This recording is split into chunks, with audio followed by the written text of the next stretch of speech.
So the question is, where do we go next? And that's the point of this video. So welcome back to another session recording some home studio metal. And what we're going to go into this session is, are cleans heavy and what do they add to a track? For me, what we've got, that section there you've just seen on one of the tracks I've been working on. Again, I've shown a little bit of a sneak that throughout the week, is that you can have really heavy guitars, drums, bass throughout the track. So this is one of the earlier riffs.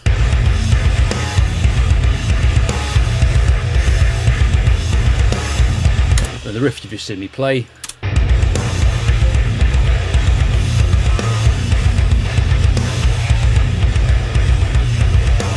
Which is an extension of that first riff, but where do you go next? And that's the key thing. So in heavy metal, are cleans heavy? So personally, I like a lot of tracks that they have a lot of contrast and dynamics, where you have a really heavy section followed by a brutally clean section, if that makes sense.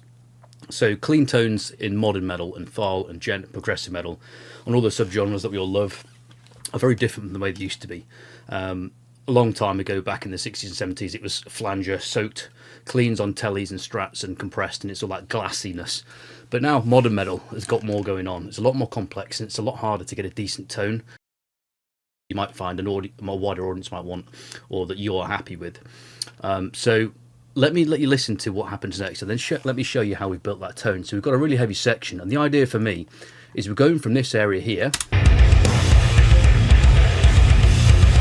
into this section here, which I'll show you in a second, and then it climaxes into something, and then that adds an extra layer of aggressiveness into the track. So we've got this whole chorus verse kind of situation going on, these two themes of riffs.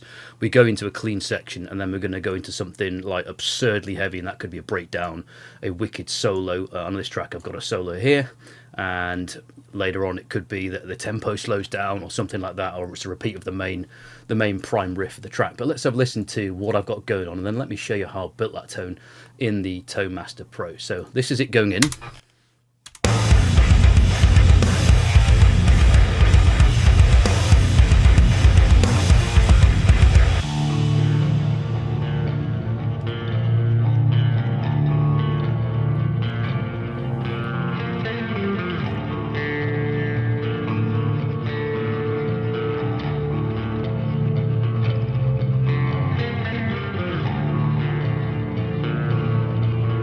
So we've just been listening to really heavy, we've got a clean section, and you can see it's about to climax and pull us back in again for the big hook.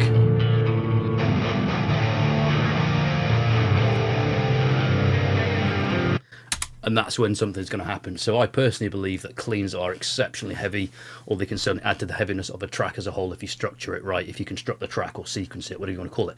So let's listen to one of these in solo when I pull up the Tone Master Pro.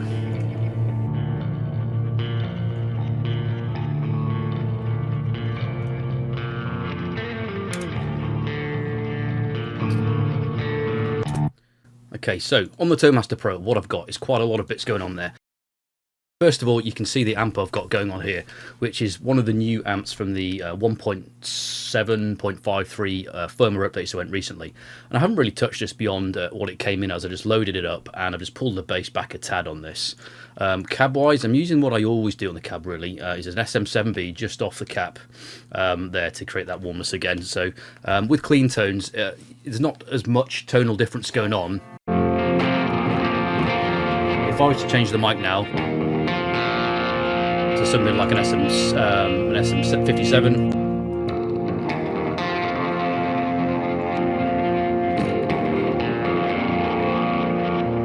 I think you get a lot more warmth and low end response from the SM7B. I tend to always use it. It's partly because it's different from what everyone else uses too. Right, so let me turn all these items off. Let's turn them off, and let's go back to the bass tone and let me add them in and then show you what they're all doing in their own right. So some of these are lovely fancy new ones, like the Glooper, the Aurora Delay. Excuse me, I'm still nursing my cough from having the flu a while ago. So the first thing we've got is you've got your guitar tone coming through. Okay, so this is my guitar come straight through, and I'm on, so not neck, I'm kind of in between. So your neck, bridge, I'm in the middle. On the bridge, on the neck, sorry, it's just very, very low response heavy. So whereas on the other end, in the bridge, neck, middle, somewhere in the middle. So when you do all your kind of bluesy licks, or if you go down to neck, or or in the bridge. Depends what you're after, but I personally want it in the middle. I want a bit of both. I don't want it too sharp and crispy. So again, most of these might be no surprise that I've picked them up as they are and just inserted them into the signal chain. So I know roughly what I want. I want some delay, and I want some reverb. I want a bit of modulation of sorts going in. So what I've got is a compressor. So let's listen to that little lick I'm doing again. So I'm not no lead player by any stretch, but let's add that in. So when you play it on the higher octaves, it comes even better. Let's turn that back off.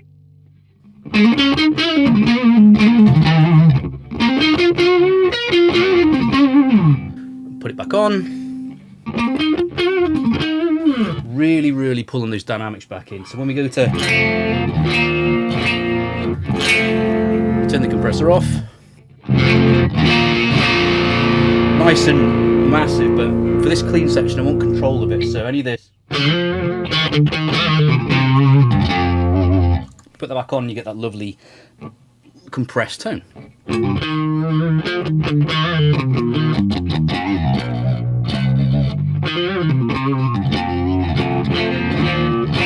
Again with it off.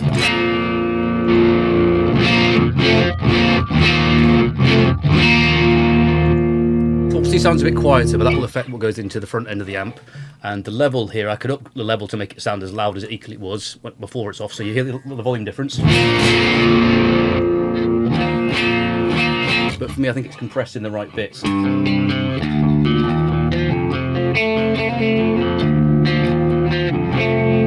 So I'm hearing the bits I want to, rather than just loads of low end booming through. Okay, so compressor, let's move on. Let's not dwell on it. Let's spend all day tweaking and whatnot. The idea is to get something you're happy with. And as we're building this home studio stuff, we might want to just build a track and then at some point tweak it later. But let's not lose sight of what we're trying to do. So that's that. So we've got this.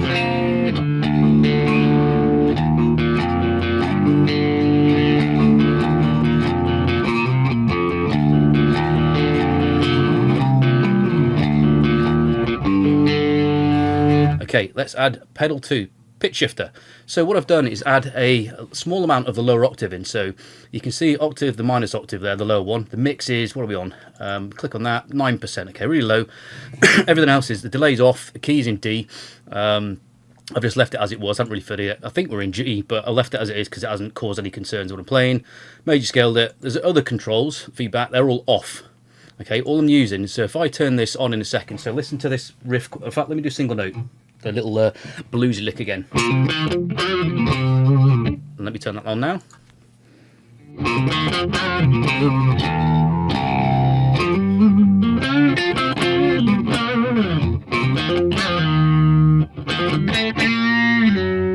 can hear that, a little bit of twang going on. So when I start dialing in those pick notes, I love that already. Let me turn that off. Listen to that clearness on its own now.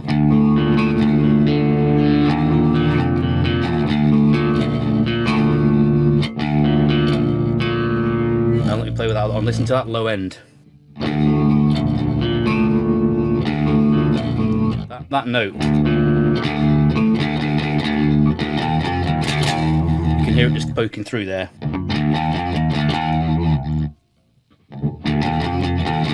Okay, and that's the intention, just a little bit of augmentation of the original tone.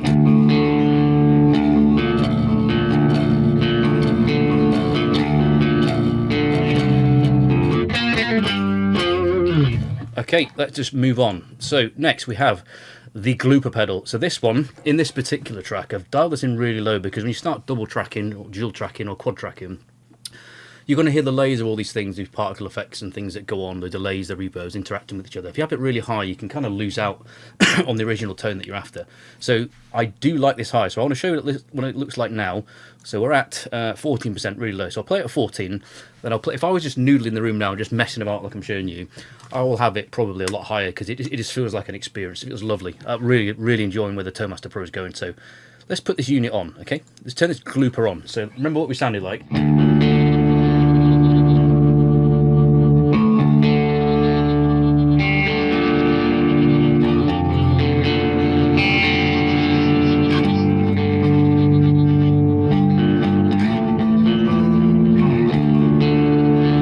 hear that? Okay, so that's lovely. That's the amount of layers, max those. Time delay, I've kind of matched it so that it fits with the tempo, and I'm on 114 at the minute, so amount of repeats. If you have the repeats on, let me check what we're on. So we're on 4. Okay, you can have that maxed out and it just becomes really thick and over the top. So let me show you a high amount of mix. That's really the thing. So we're on 14. Let's crank it all the way up to something ridiculous. So listen to this now. Okay, no good to me. Let's get that in the middle somewhere.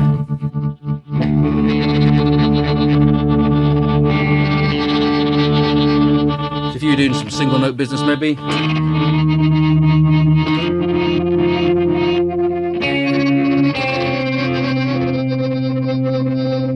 I still think that's too heavy personally, so if we went to...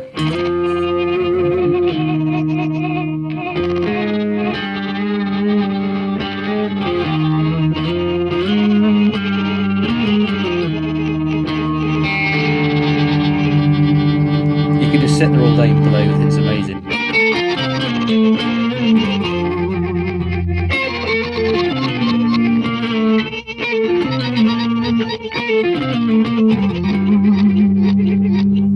Let's get it back to where we're at, 14. Okay, so you get the idea of getting those aftertails, that's that craziness afterwards. So what I thought when I played this is I want that, but I want it drenched in some reverb and delay. Okay, so let's turn it back off. So we've got the riff going. You hear what it's adding to the riff.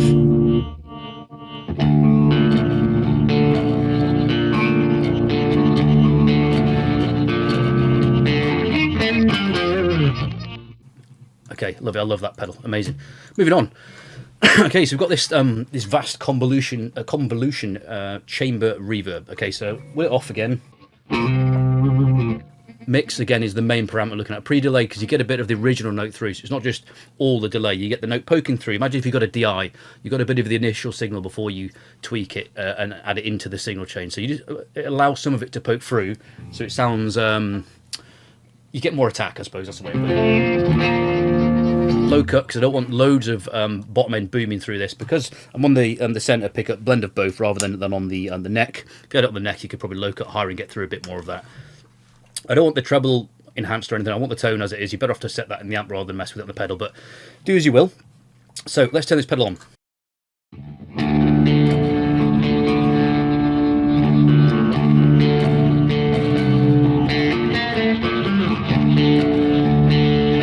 So higher up. Let me turn the Glooper off so you can hear how that sounds on its own.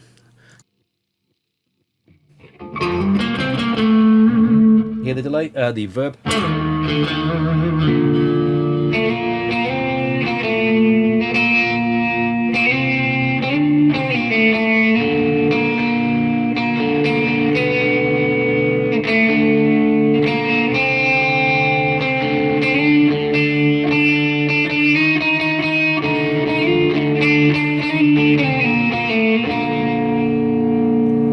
Let's get that. Oh, wrong one. So that's still on.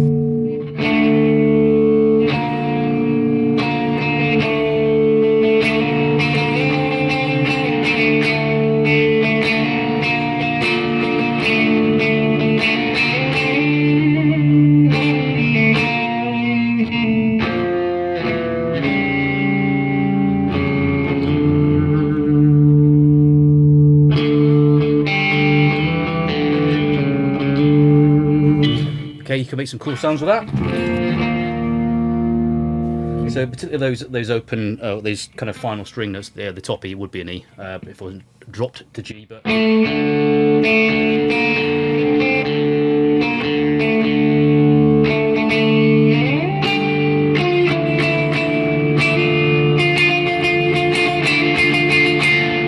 so if I take the compressor off, you can hear the difference the compressor makes to that clean tone there. So if I do that again.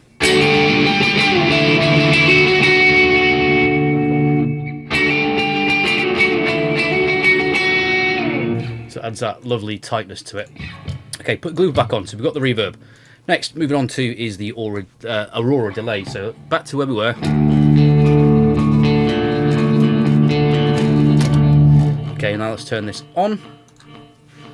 So we've got the time that's kind of matching up with where we're at tempo wise, and the mix amount, we're on 31% mix for this, and let's put her on. So this is probably one of the more important notes. We're on 1/4 tap divisions. Okay, so this is it with it on.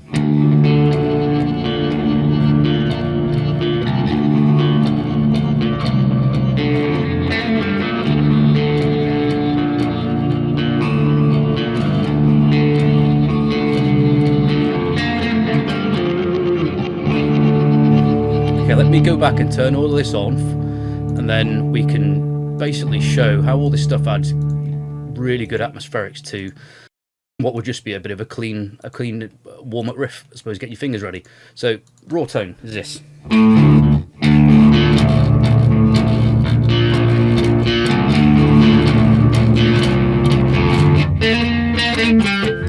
Okay, compressor on.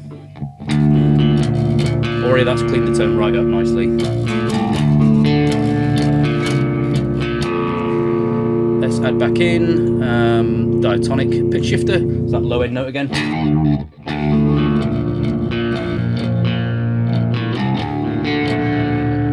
Okay, let's get the Glooper back in. That was that glitchy weird effect at the end.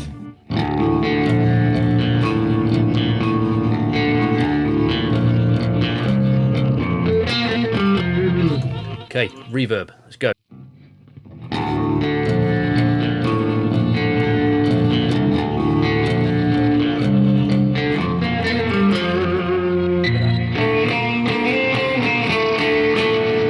That's where I'm focusing my ears, that lovely dark feel. I don't know what, I can't put my finger on it, but I love it. And then the delay for the end. So we're just masking all that in some repeats.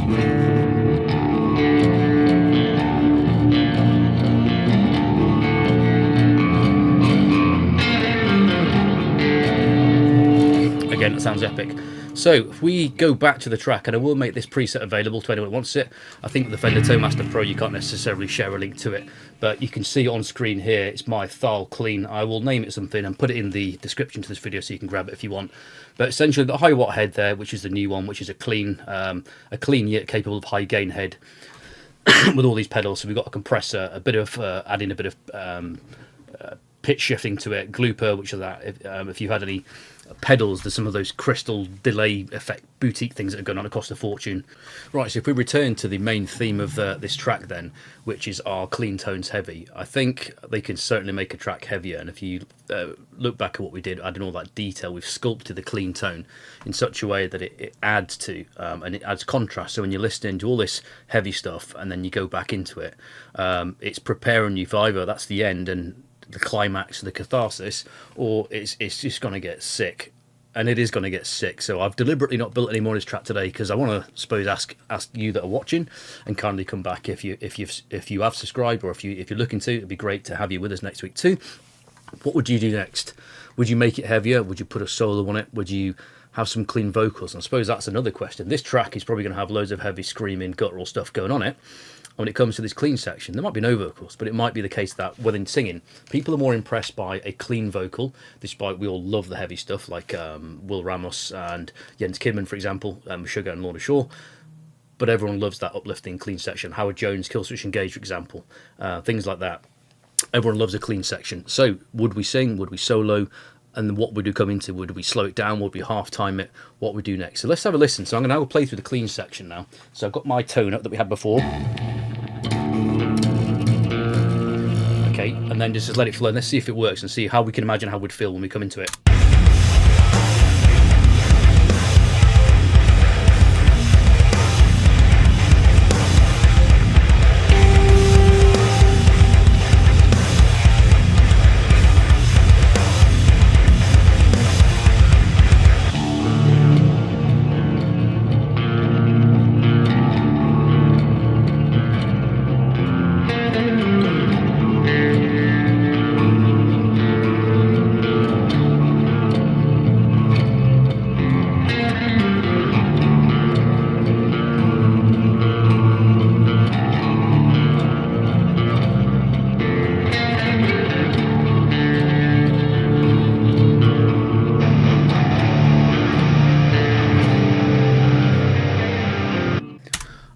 you guys decide the ending. So thanks for joining me again. I do enjoy clean tones, and much to most people's dismay, I did not pick up the Fender Strat that I've got in the corner there, but it will come out on another video.